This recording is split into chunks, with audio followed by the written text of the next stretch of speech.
ترکی نے دعویٰ کیا ہے کہ ہمارے میوزیم کے اندر وہ عصا بھی پڑا ہوا ہے جو حضرت موسیٰ علیہ السلام جب زمین پر ڈالتے تھے تو وہی لاٹھی وہی عصا سانپ بن جاتا تھا۔ فرماتے ہیں کہ ہمارے پاس وہ انگوٹھی بھی پڑی ہوئی ہے جو حضرت سلیمان علیہ السلام کے پاس تھی، جس کے بل بوتے پر جن اور دیو تابع تھے۔ فرمایا ہمارے پاس یہ چیزیں پڑی ہوئی ہیں جو ان انبیاء کو دی گئی تھی اور انہی چیزوں کو بطور معجزہ استعمال کرتے تھے۔ جب انبیاء چلے گئے وہ معجزات بھی ختم۔ ابھی اگر اسی لاٹھی کو کوئی بندہ اٹھا کر کے زمین پر پھینکتا ہے تو سانپ اور اژدہا نہیں بنے گا۔ اگر کوئی انگوٹھی پہن لیتا ہے حضرت سلیمان علیہ السلام کی تو جن اور دیو تابع نہیں ہوں گے۔ لیکن قربان جائیے نبی اکرم صلی اللہ علیہ وسلم کی ذات گرامی پر، آپ علیہ السلام پر نازل ہونے والا قرآن جو معجزہ کی صورت میں عطا کیا گیا۔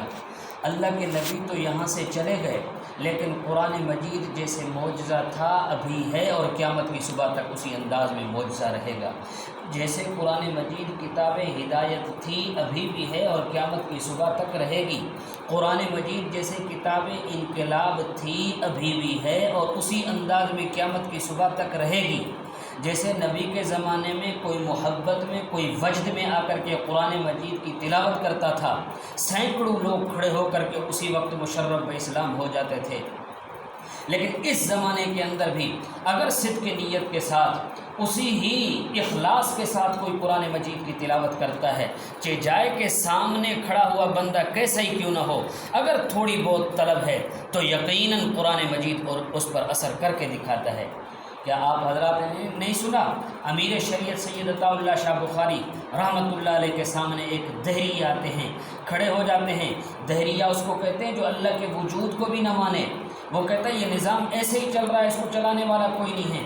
امیر شریعت سید عطا اللہ شاہ بخاری جب گرج کر کے اس کے سامنے قرآن مجید کی تلاوت کرتے ہیں، لو انزلنا ھذا القرآن علی جبل لرأیتہ خاشعا متصدعا من خشیۃ اللہ، تو اسی وقت دہریہ چیخ کر کے کہتا ہے، سسکیاں لگا کر کے کہتا ہے، امیر شریعت رک جاؤ، کہیں میرا کلیجہ نہ پھٹ جائے، اب جلدی کریں، مجھے بھی کلمہ پڑھا کر کے مسلمان بنائیں۔